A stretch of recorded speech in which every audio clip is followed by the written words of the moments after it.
នេះគឺជាខ្ញុំហើយនេះគឺជាវីដេអូអំពីខ្ញុំសួស្តីខ្ញុំបាទក្រួយជា graphic designer និងជា video editor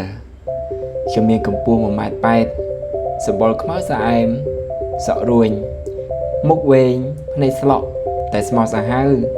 ពេលទំនេរខ្ញុំយកចិត្តថតរូបដើរផ្សងព្រេងរកកន្លែងស្ងប់ស្ងាត់ខ្ញុំពិតជាសំណាងណាស់ដែលកើតមកក្នុងទឹកដីដ៏ស្រស់ស្អាតមួយនេះ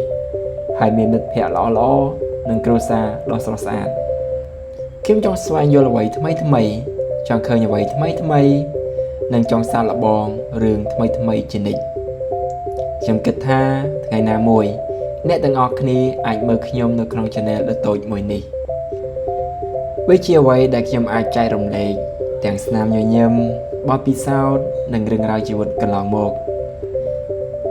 ការផលិតវីដេអូគឺជាចំណង់ចំណូលចិត្តមួយរបស់ខ្ញុំហើយវាមិនមែនត្រឹមតែជាការចូលចិត្តនោះទេ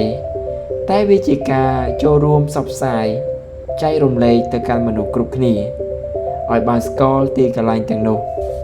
វាគឺជាការចងចាំនិងអនុស្សាវរីយ៍ដែលខ្ញុំអាចធ្វើបានចុងបញ្ចប់ទាំងនេះគឺជាខ្ញុំ